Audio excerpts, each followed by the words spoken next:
huge day, better day for Trump. Okay, everybody was saying that I'm flat broke, that I'm a part of, that I'm Don Broke Leone. It's so funny when I see that trend on social media. I wouldn't say that of my enemies, but they want to say that about me. That's fine, because guess what? Things are about to turn around. Everything's coming up, Trump, folks.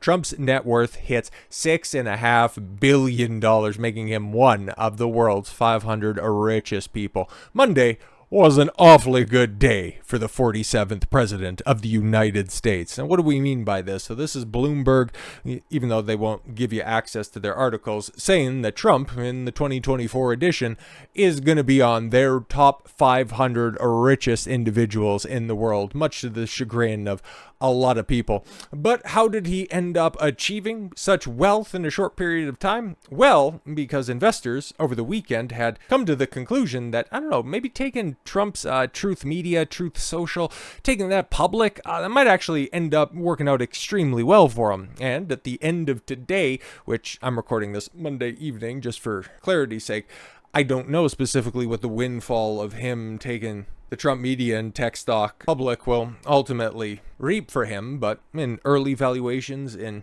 IPO trends, he's already adding $1 billion. Oh, actually, mark that down. $3 billion to his overall wealth, catapulting him back into verifiable multi-billionaire status. So a W for the Trumpster. Once again, DWAC stock surge gives a $1 billion boost to the value of Trump's stake that every journalist is typing through gritted teeth. Shares of the Digital World Acquisition Corporation, that's what it stands for, soared in active trading Monday after the blank check company merger with former President Donald Trump's social media company officially closed. And I'd imagine there's probably some hawk DAs that are out there going, oh, that's a felonious merger, and if you vote for me this November, we're going to investigate Trump, or we're just going to make him pay his fair share. Ugh. How's that working out for everybody? Fantastic. The name of Special Purpose Acquisition Company, or SPAC, has changed to Trump Media and Technology Group Corp, and the public company stock will begin trading under the ticker symbol DJT on Tuesday. I can't wait for it. The spurg out is going to be legendary. More probably by the end of the week. DWA stock is up 35.22%, ran up 13.01 or 35.2% to close at 49.95 ahead of the ticker symbol exchange. So yeah, that's the biggest one-day gain since it rocketed 88.4% in January of 2022 in the wake of Ron DeSantis dropping out of the presidential primary race and throwing his support behind Trump. Even as bitchy as it was, Ron did do that, and well, he's back to being a decent governor for Florida. But while everybody in the stock market is going, wow, yeah, what was that about a president not being able to affect the markets? But even though he hasn't assumed the White House, once again, he's still on the doorstep of winning his third election. He's already making the economy a better place for everyone. Well, checking in with Critics Court off to the side, Trump's net worth skyrockets to $6.4 billion, making him one of the top 500 richest people on Earth, according to Bloomberg. Yeah, you can see the predictable results off of that one. But wins don't stop there, obviously, because there was another lawsuit going on in the background. Now, it was a fraud investigation, but it was also a fraud trial, and to be fair, wasn't really paying that close of attention to it, mostly because it seemed like a total clown show. And as corrupt as that court was, like, this is New York we're dealing with, but the appellate division in the Supreme Court couldn't be that corrupt, and thankfully they stepped in a little bit before, a full appeal can come down, and it was just a big W for Trump, and he got the opportunity to really revert to his 2015 form, which, I don't know, it's kind of looking like Super Saiyan 2015 form, because the insurmountable amount of money, $454 million or something like that he had to pony up yesterday. Otherwise, they would just have government coming in and seizing his property to cover for a trial that found that the Trump Corporation lied about the valuation of property that they used as collateral to get loans that they ultimately paid back on time with interest that nobody had a problem with, except for Letitia James. Like I said, that entire trial, while they were trying to investigate fraud, was in fact a fraud trial itself. So for many other people, many lawyers, many people that are much more apprised of the law that were covering that stuff, and I was just looking at at it as a interested observer going, this is completely and totally screwed, but I'm going to wait for some of the bigger trials to cover this more in depth, and one's going to be starting up in a couple weeks' time with Trump's hush money trial, which isn't hush money trial, but when we get deeper into that, that'll make a lot more sense. That's the Stormy Daniels trial, the first of 4 major cases, and well, the easiest ones for Trump to win. It's not like the other ones are very difficult, but like I said, we'll get to that when we get there. But his trial to start April 15th after the judge denies his bid to further delay the case, just showing you how much of a clown show that New York is. But then on top of it, as ex-president's fraud bond reduced to $175 million, it's that much of a dog and pony show. But still, they found it at a different level, so much of a farce that they reduced the ridiculous bond that was on display. Because I seen a list of, other crimes much more egregious in certain contexts. Okay, I understand they don't have the orange man attached to it, so they're not quite as egregious in different levels. But you had Sam Bankman-Fried with the billions and billions of dollars that he embezzled, only having to post a $250 million bond. But anyways, getting into this, Donald Trump will go on trial in Manhattan April 15th. A judge ruled Monday denying the former president's bid to further delay or toss the hush money criminal case against him. 77-year-old's lawyer had sought to dismiss the case in Manhattan Supreme Court due to last-minute document dump. Justice Juan Manuel Mercant, at the end of a 70-minute-long hearing, found that prosecutors had given Trump a reasonable amount of time. I would imagine, what is this, probably thousands of pieces of discovery just dropped on the desk, 6 weeks out from trial, going, yeah, that's reasonable. Sure. Sift through thousands of pages of newly disclosed evidence, relating to the Manhattan U.S. District Attorney Damian Williams' case against Trump's ex-fixer Michael Cohen. Look at all these weasel words that are already, thrown over the top of it, just letting you know how much of a farce. But yeah, that courtroom sketch was making the rounds yesterday because it was an overall W for Trump. Because, okay, cool, you just put this softball case, right before an election. Trump knocks it out of the park, and then that only bolsters him in the polls. I'm just very concerned at the end of all of these trials what they're ultimately going to end up doing, because they really thought that would be, the straw that breaks the camel's back on the support for Trump, not realizing that the same people who liked Trump in 16 and in 20 liked his anti-establishment bent. So to just see the establishment go so hard against him, they thought that would be a winning strategy to undercut his support. But in actuality, when these cases go to court, everybody sees how much of a sham it is. He's only going to get more popular. It's like, do you guys actually want him in there? Starting to think that, maybe this is some 4D chess, not on Trump's side, but rather on the rabid Democrat side. But we'll see as the year goes on how crazy this stuff gets. This court finds that the DA is not at fault for the late production of documents, even though they had the direct control over the production of those documents. Okay. Merkin said from the bench as Trump shook his head twice and then looked down. Because, what else can you do? It's like, this is ridiculous. We're going to have to appeal this, obviously. Dressed in a navy blue suit and his customary red tie. Yeah, and his Trump regalia. Come on now. Trump sat quietly in the courtroom throughout the hearing. Prior to entering the courtroom, he declared, "This is a witch hunt. This is a hoax." After the hearing wrapped, he told reporters in the hallway, "This is a disgrace," that the case would go down in trial during the presidential campaign. Well, yeah, very much so. I think that they're going to throw him off the popularity bandwagon, but I would just like to see what the poll results are going to be, or I'm sorry, what they're going to be in a few weeks' time once this starts to register and everybody goes, yeah, this is kind of ridiculous. But in regards to the win on the day, obviously, there you can see the very deranged people that are out there in full force with their very well printed and very well designed and definitely authentic protest signs. But there you can see the same lady twice, and she's very prominently featured, but not a lot of outrage. Not a lot of outrage out there, but an overwhelming amount of New York police presence there. I'm just saying, don't you guys have better things to do? But this is the president after all. When it comes to the bond that these types of individuals thought, oh my God, that's going to break Trump. Oh, he's just, the emperor has no clothes. He doesn't have any money. Well, Trump claims he has enough money to post a $175 million bond in the civil case. I have a lot of cash. And then asked by a reporter, how are you going to pay for that? Trump, in pure Trump fashion, looks back and goes, cash. And then pieces out. Fantastic. Trump said it would be an honor to post the $175 million fraud case bond after appeals court cuts funds due to from $454 million. Ridiculous. But no.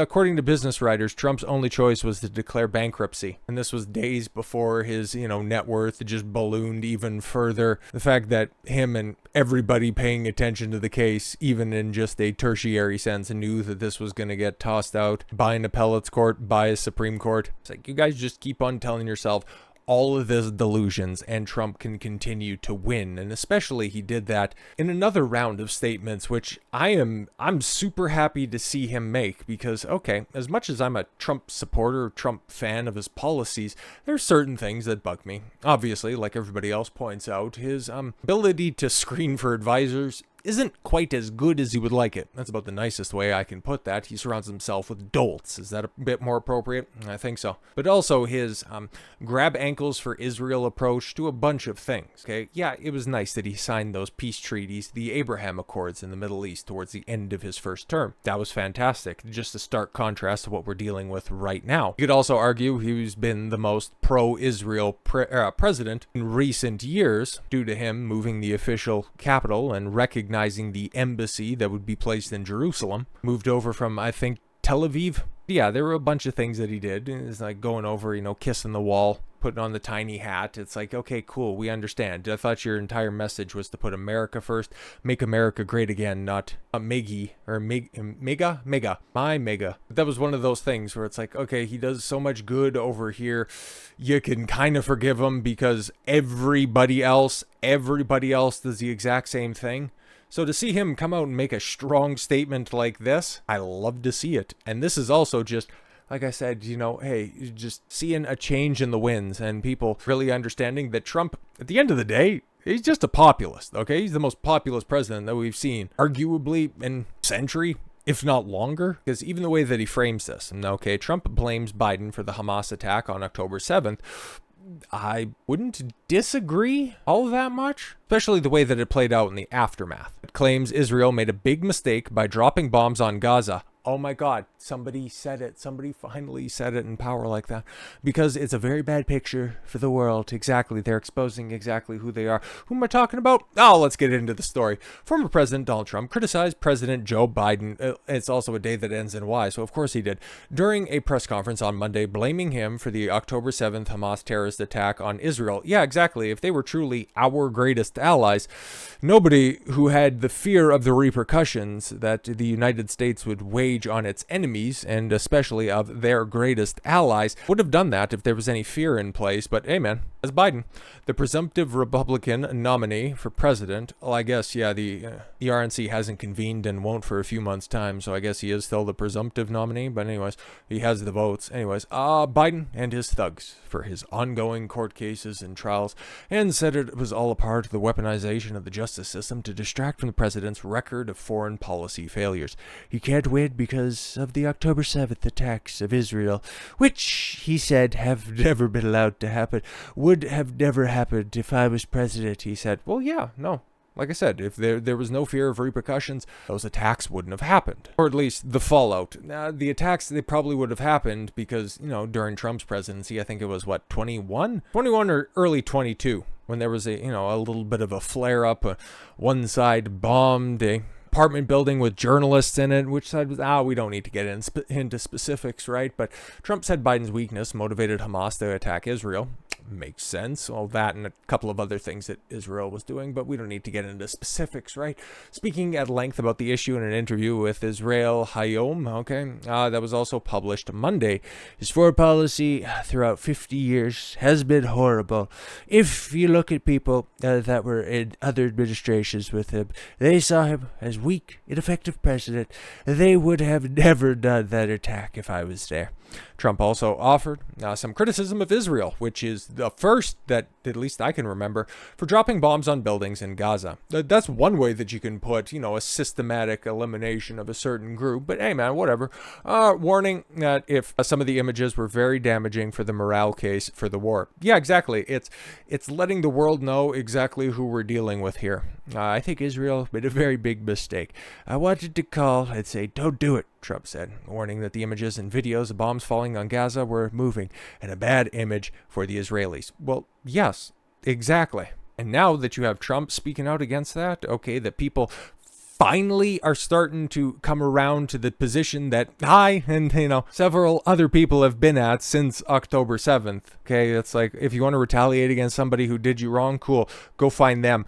Don't level, apartment buildings, schools, hospitals, the second oldest church in the world. Probably shouldn't be doing that. And then also, if this was to seek retaliation against Hamas, the government of Gaza, why are you going into the West Bank? But no, that's just all semantics. But speaking of something that sounds like semantics, this is really, really gonna ruffle the feathers of the everybody I hate is anti-Semitic crowd, which is peeking over the curtain and going back to an issue that I talked about yesterday as well with the Daily Wire, them going full mask off in regards to simping for Israel. We had a bunch of conservatives, normal just, boomer cons that are out there. I like Jason Whitlock a lot, but when it comes to his political positionings, yeah, he lines up a lot with the Daily Wire crew as opposed to just independent thinkers. So when the whole Christ is King be an anti-Semitic meme was going around and you had Andrew Klavan come out and say, well, when it's being used to mock Jews, that means it's anti-Semitic. Okay, shut up. It's silly.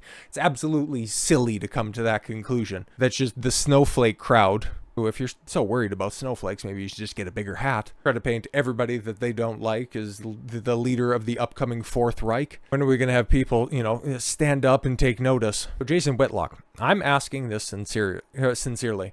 I'm a student of life. I'm not that smart. There are many things that I don't know, and this is a sincere question without snark or sarcasm or trolling, because yeah, this entire situation is so ludicrous that you do have to have this disclaimer up front. How is saying Christ is King anti-Semitic? When did this become true? Is it true? It's not, and it never has been. It is just being weaponized by a bunch of spurgs. Old fence sitter Lauren Chen probably enjoys that. It is being labeled anti-Semitic because it is an example of the fact that Judaism and Christianity are different religions, which is apparently alienating to some Jewish people. Well, that's interesting because I don't think that Jeremy Boring is a Jew himself. He does employ a hell of a lot of them, and they seem to be reflecting very interestingly on his worldview. But let's see his very, very nuanced take, and another reason why I think, and I've said this for a while, okay? In recent coverage of the Daily Wire types, they're going to be totally irrelevant by the end of 2024. And now with Trump coming out and making his statement, you just take a look at who the popular Daily Wire people who supported in previous presidential elections and who they had to through gritted teeth in 2020. Now they're going to try to paint Trump as being anti-Semitic for coming out and criticizing the Israeli government. It hasn't happened yet, at least at time of recording, but I can see that switch to them becoming a NeoCon Central. I also said that they're going to be the Lincoln Project with a bigger budget, and it really looks like your boys' prognostications are coming certainly true, but here's what Boring had to add to this conversation. How is saying Christ is King anti-Semitic? He's quote tweeting Jason Whitlock on this, hence why I set everything up like that. The same way being anything becomes anti-Semitic. Right. Reality is anti-Semitic when it is used for the purpose of expressing anti-Semitism. Christ is King, anti-Semitic. We're just taking that at face value. Liars. It's like asking, how does a shovel become a murder weapon? Unbelievable when it is used to murder somebody. It isn't that hard. A shovel is not innately a murder weapon. Saying Christ is King is not innately anti-Semitic. It's all about my feelings, though. I feel like that statement is anti-Semitic. Saying eat some cornbread is not that racist. I say it to my 3-year-old. Well, this is 3-year-old logic when she is refusing her dinner. If I start saying it is a response to an X post by black commentators I don't like, it has been taken on the meaning beyond what is innate. What are you talking about? So in other words, it is connotatively racist. Holy shit, man. Not denotatively. I use it to denote things. I know words. It's just enunciation sometimes. Don't worry about it. So too, Christ is King may be anti-Semitic in a connotation in which it in which, or while not in a denotation. See, the Daily Wire types, they're really smart, and that's why they can go ahead and talk down to you with these $5 words, because they see themselves as the elitist, a ruling class, and all you stupid plebs that are out there that would take offense and would not understand that anything can be used as a murder weapon, and every word can be used as an expression of anti-Semitism. I've been on this shit since what? I started my channel in 2020. Ben Shapiro types, they intrinsically hate you, and they're the grifters. They don't like you. They don't like the values that they espouse outside of, well, the very obvious ones. And it's not trying to put America first. So when did this become so? It has always been so. Christ his king is always and has always been a racist phrase. How long before the ADL tweets out that Christ is king is now going to be a part of their Rolodex of hate speech? I'm wondering. Has also been so. Is it so? Yes, innately. Additionally, saying Christ is king for an evil purpose. How? What? An evil purpose. This is the facts don't care about your feelings company, right? Right? Yeah. It's almost like it never has been. Maybe it's always innately been a feelings and foreign country a first business. Like using a weapon to express your hatred or disdain for the Jews is a grave sin. Yes, everything is all about God's chosen people. Unbelievable. But thank God, man. Thank God this is getting ratioed into the ground. Their lies are being exposed. Their trickery is being brought to light. And now that Trump, even in his own very Trumpian, soft-shoed kind of way when it comes to criticizing our greatest ally, now that he's putting out there, mark my words, that's going to be the next pivot, and they're just going to look as stupid as they look right now in criticizing the next president of the United States of America. So with all that said, thank you all very much for the gift of your time. I've been Don Consuelo. I want you to follow your gut and get after it. Take care, everyone.